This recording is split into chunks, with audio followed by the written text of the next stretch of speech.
Hello friends, how are you? Welcome in this channel. Students, पाठच्या लेक्चरमध्ये आपण thermal properties of matter हा chapter चालू केलेला होता.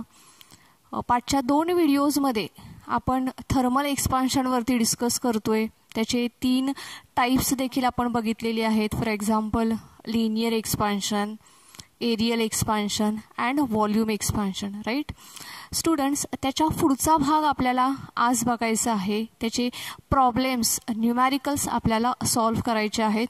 So see the text book, page number 122. Text book वरती बघा, पेज नंबर 122 वरती फर्स्ट न्यूमॅरिकल आहे बघा. The length of a metal rod. The length of a metal rod at 27 degree Celsius is 4 centimeter. ठीक आहे. टेम्परेचर किती आहे? 27 degree Celsius. इनिशियल लेंथ किती सांगितलेली आहे? 4 centimetre. So L1 is equals to 4 centimetre. Now सेंटीमीटरमध्ये जे आहे ते आपल्याला मीटरमध्ये कन्व्हर्ट करावं लागेल. So 4 into 10⁻⁻² metre. पुढे काय सांगितलेलं आहे बघा. The length increases to 4.02 centimetre. ही लेंथ वाढलेली आहे. L2 is equals to 4.02 centimetre which is equals to 4.02 into 10⁻² metre.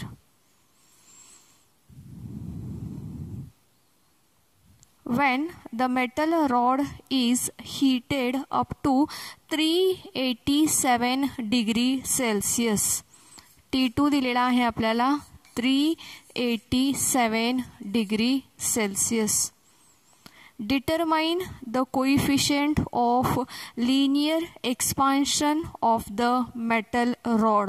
तर आपल्याला काय फाइंड आउट करायचं आहे? अल्फाची व्हॅल्यू फाइंड आउट करायची आहे.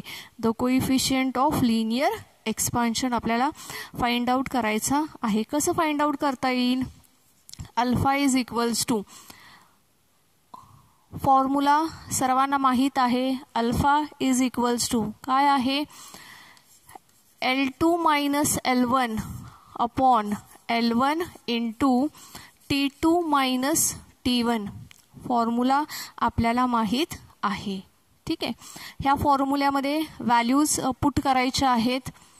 बघा, L2 ची व्हॅल्यू किती आहे? तर 4.02 आहे. इंटू 10⁻² मायनस L1 ची व्हॅल्यू किती आहे? तर 4 इंटू 10⁻² आहे. डिवाइड बाय L1 ची व्हॅल्यू लिहायची आहे. L1 4 into 10⁻² in bracket T2 minus T1. T2 किती आहे? 387 मायनस T1 किती आहे? 27. ओके. तर हे कॅल्क्युलेशन तुम्हाला करायचं आहे. येस, कॅल्क्युलेशन कसं करायचं ते आपण लॉग टेबलचा वापर करून कसं सॉल्व्ह करायचं हे ऑलरेडी शिकलेलो आहोत. ठीक आहे. त्यामुळे लॉग टेबलचा वापर करून हे कॅल्क्युलेशन करायचं आहे. तर करा मग हे calculation.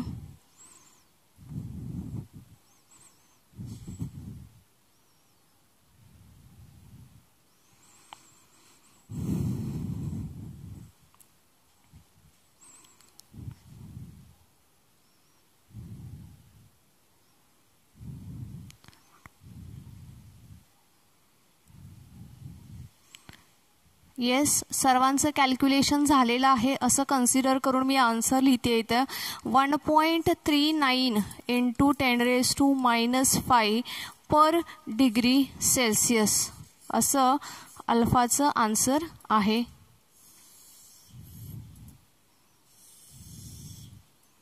1.39 into 10⁻⁻⁵ per degree Celsius असं ह्याचं आन्सर आहे. सर्वांनी कॅल्क्युलेशन करायचं आहे. आता एवढं मोठं कॅल्क्युलेशन व्हिडिओमध्ये करणं माझ्यासाठी शक्य नाही आहे, परंतु हे कॅल्क्युलेशन कसं करायचं आहे हे मात्र आपण यापूर्वीच्या लेक्चरमध्ये शिकलेलो आहोत. ठीक आहे, आणि तुमची देखील प्रॅक्टिस होणं गरजेचं आहे. त्यामुळे हे कॅल्क्युलेशन मी तुम्हाला करायला देत आहे. इझी कॅल्क्युलेशन आहे. Take your own time and solve it. Okay, so आपण ह्याच्यानंतर सेकंड न्यूमॅरिकल्स घेणार आहोत. ठीक आहे,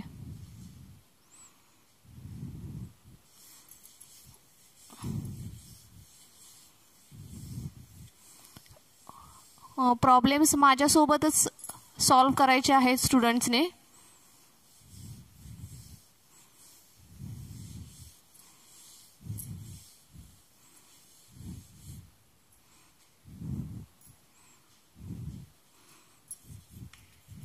ठीक आहे, तर आपण आता सेकंड प्रॉब्लेम बघूयात. काय सांगितले आपल्याला सेकंड प्रॉब्लेममध्ये बघा. The length of a metal rod at temperature 27 degree celsius. Initial temperature T1 किती सांगितलेलं आहे? 27 degree Celsius. Okay, 27 degree celsius is 4.256 metre.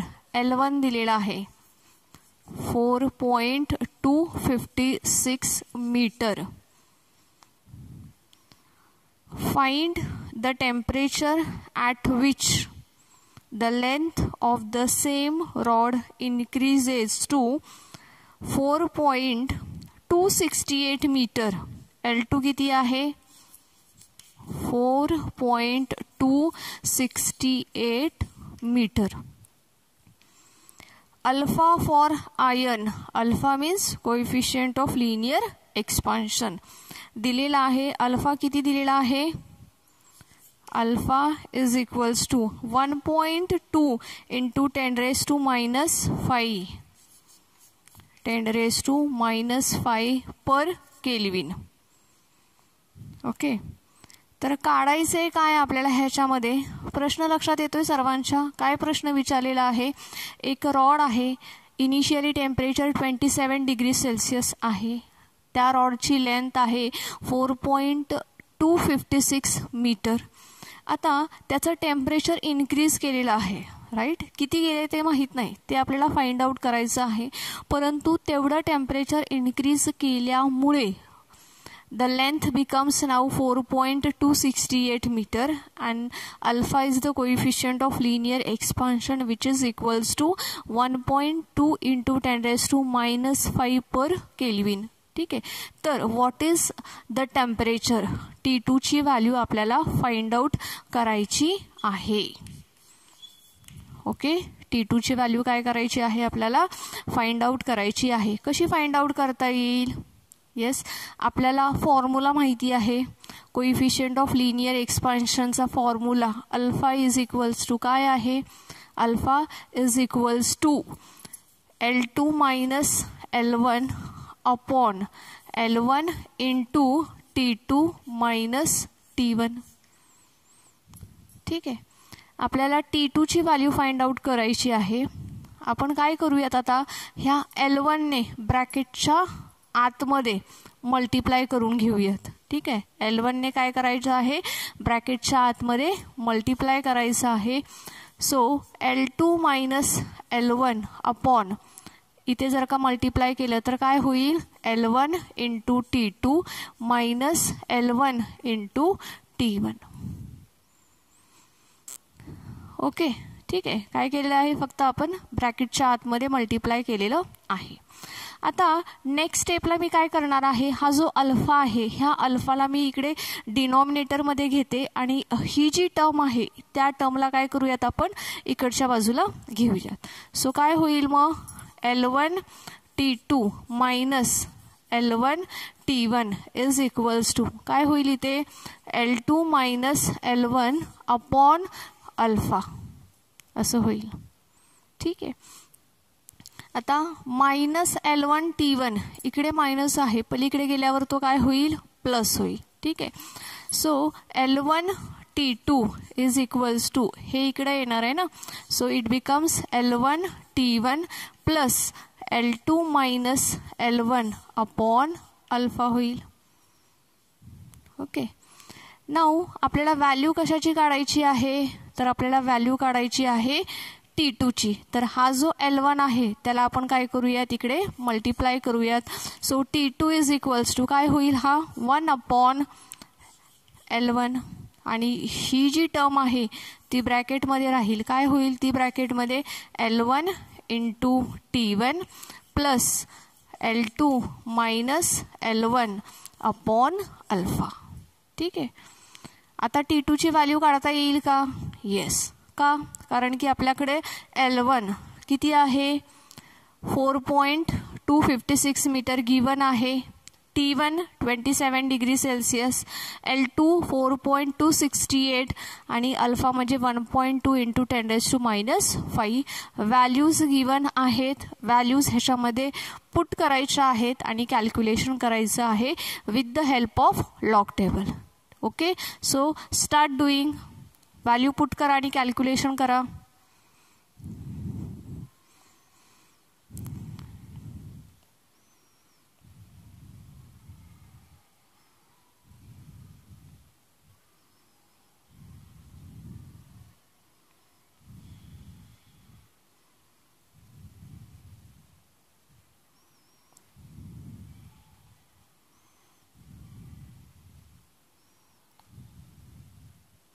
Yes, सर्वांचं कॅल्क्युलेशन झालेलं आहे असं अज्युम करून मी आन्सर सांगते.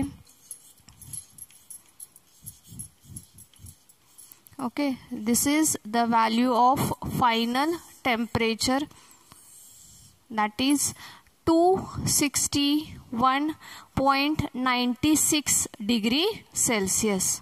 ओके. 261.96 डिग्री सेल्सिअस हे त्याचं फायनल आन्सर आहे. Okay. So students, let us solve the next numerical.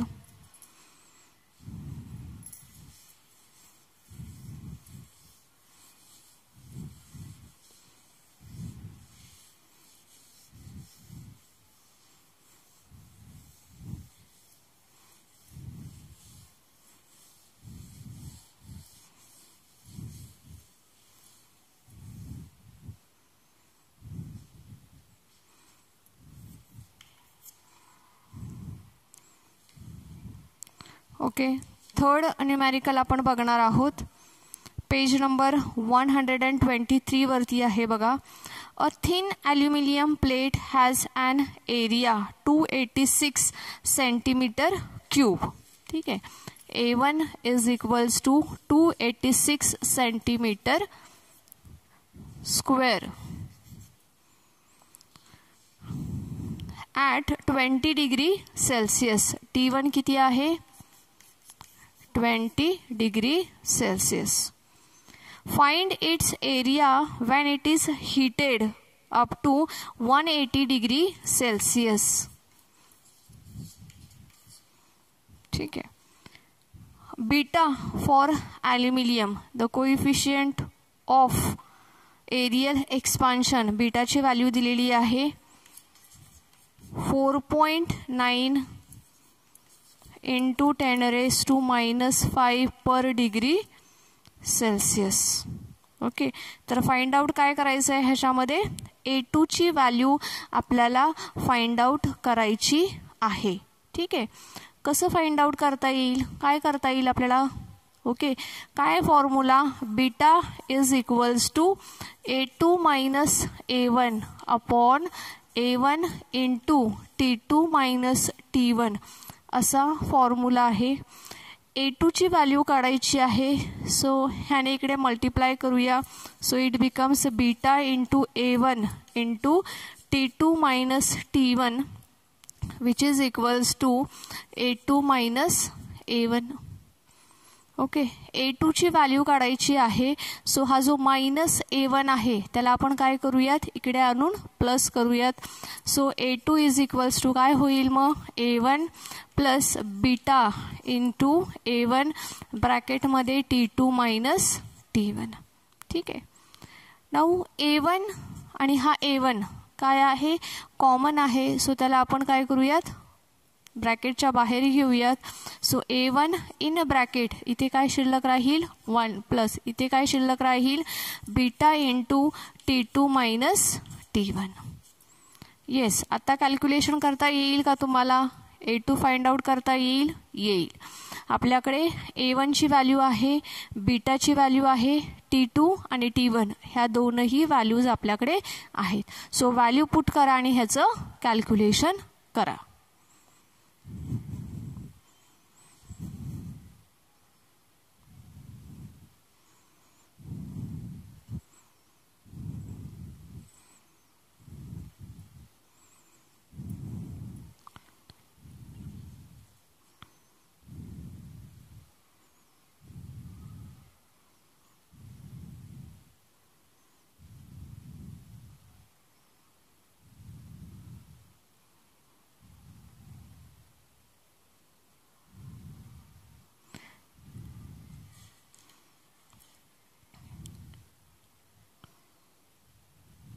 Yes, सर्वांचं कॅल्क्युलेशन झालेलं आहे का, सर्वांचं कॅल्क्युलेशन झालेलं आहे असं कन्सिडर करून मी आन्सर सांगते बघा.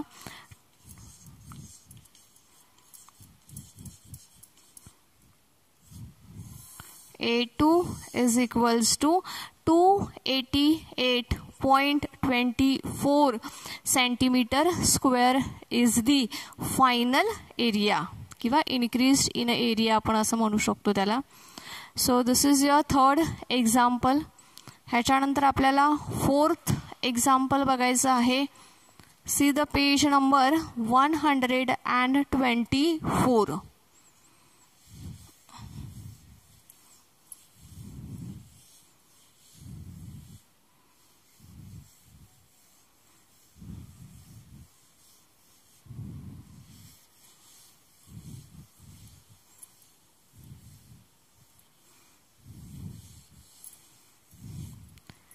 पेज नंबर 124 वरती बघा, आपल्याला पुढचा प्रॉब्लेम बघायचा आहे. Problem number 4. Okay, a liquid at 0 degree Celsius, T1 किती आहे 0 degree Celsius, is poured in a glass beaker of a volume 600 centimeter cube. So V1 is equals to 600 centimeter cube. To fill it completely, the beaker is then heated to 90 degree Celsius. म्हणजे T2 किती आहे आपला आता 90 degree Celsius. How much liquid will overflow, तर मग किती liquid overflow होईल असा त्यांचा प्रश्न आहे. त्याच्यासाठी गॅमा ऑफ लिक्विड त्यांनी दिलेला आहे.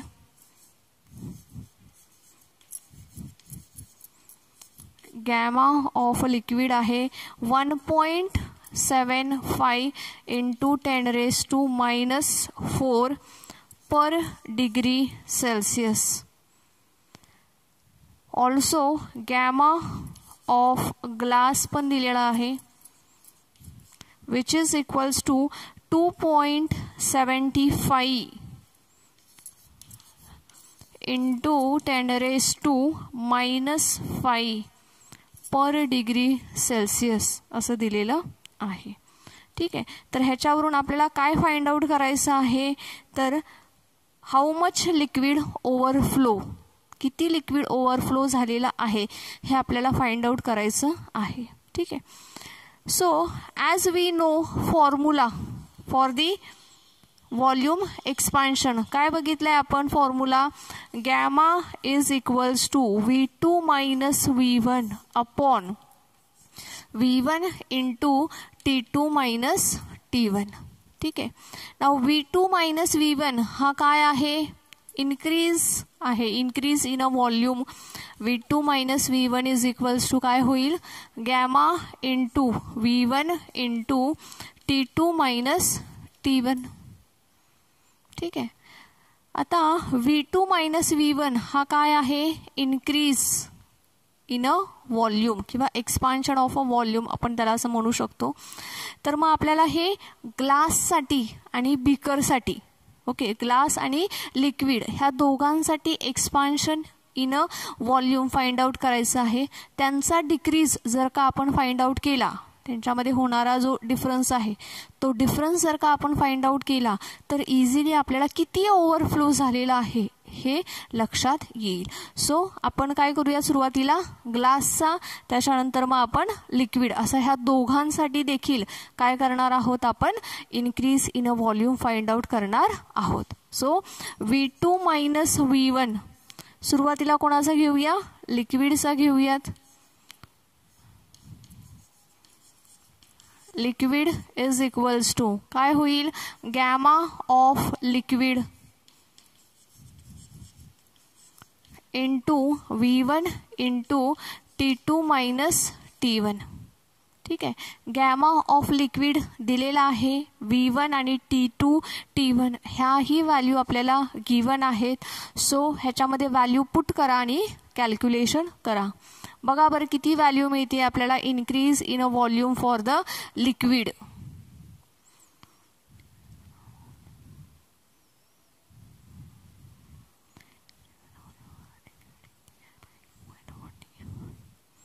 ओके, सर्वांचं कॅल्क्युलेशन झालंय असं कन्सिडर करून आन्सर सांगते, 9.45 सेंटीमीटर क्यूब एवढं चेंज किंवा increase in a volume for a liquid मिळेल.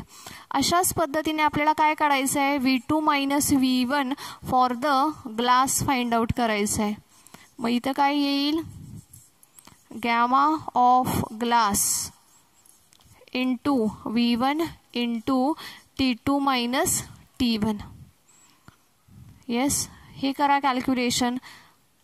गॅमा ऑफ ग्लास गिवन आहे,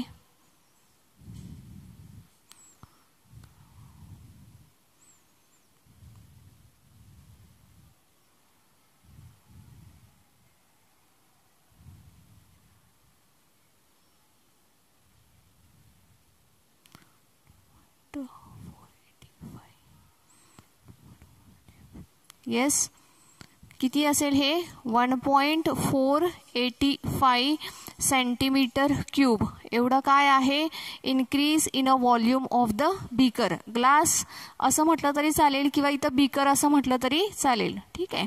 so increase in a volume of the beaker किती मिळालेला आहे, 1.485 centimetre cube. So volume of a liquid which overflows किती मिळेल, मग आपल्याला ह्या दोघांचाही डिफरन्स फाइंड आउट करायचा आहे. Volume of a liquid which overflow. So overflow liquid कसं फाइंड आउट करणार, ह्या दोघांचंही सबस्ट्रॅक्शन. 9.45 मायनस 1.485. येस, सांगा किती येते आन्सर, करा बरं सबस्ट्रॅक्शन.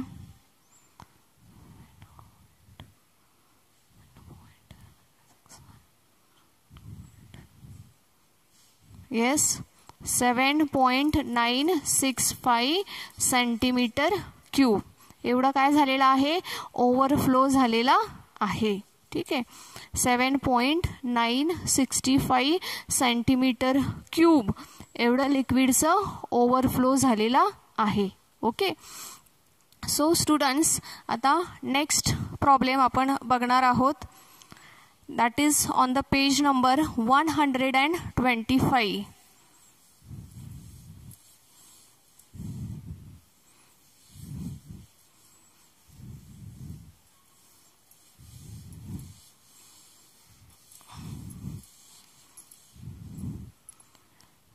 प्रॉब्लेम नंबर 5 बघा, 125 वरती.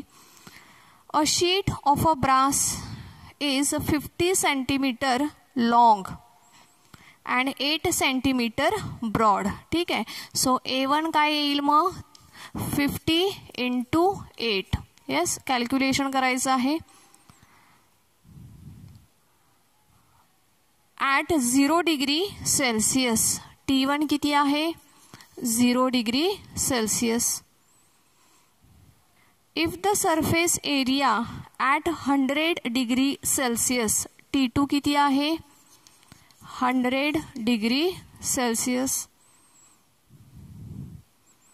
Is 401.57 centimeter square. किती सांगितलेलं आहे 401.57 centimeter square. Find the coefficient of linear expansion of brass. तर मग आपल्याला व्हॅल्यू कशाची फाइंड आउट करायची आहे अल्फाची व्हॅल्यू फाइंड आउट करायची आहे. ठीक आहे.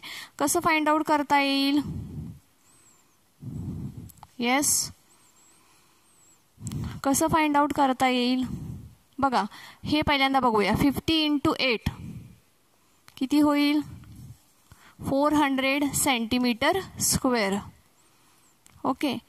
आपल्याला एरिया दिलेला आहे. सो एरियावरून आपण areal coefficient of areal expansion बीटाची व्हॅल्यू काढू शकतो. So beta is equals to A2 - A1 upon A1 × T2 - T1.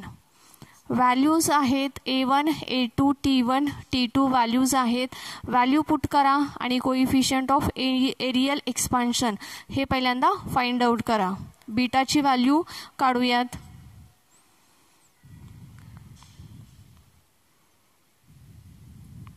Yes, सर्वांचं कॅल्क्युलेशन झालेलं आहे असं कन्सिडर करून आपण बीटाचं आन्सर सांगते तुम्हाला.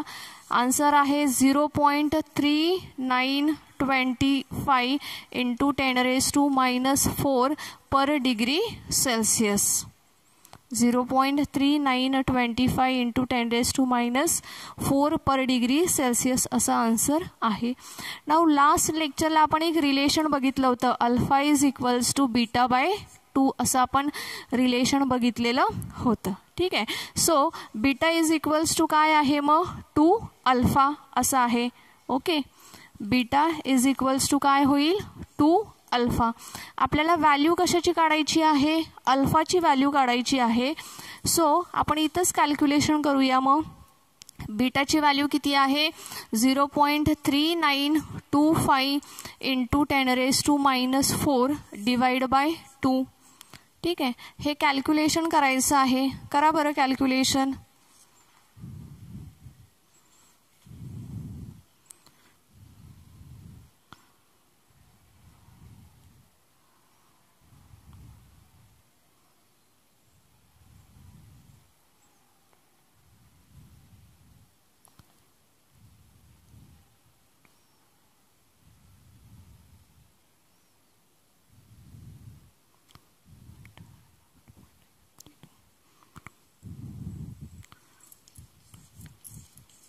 येस, सर्वांचं कॅल्क्युलेशन झालेलं आहे असं कन्सिडर करून आपण आन्सर सांगूयात. Alpha is equals to 1.962 × 10⁻⁻⁵ per degree Celsius असं ह्याचं आन्सर आहे.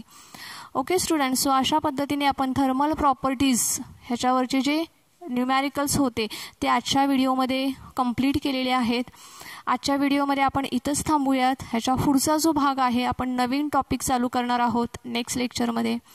Thank you students. Have a nice day.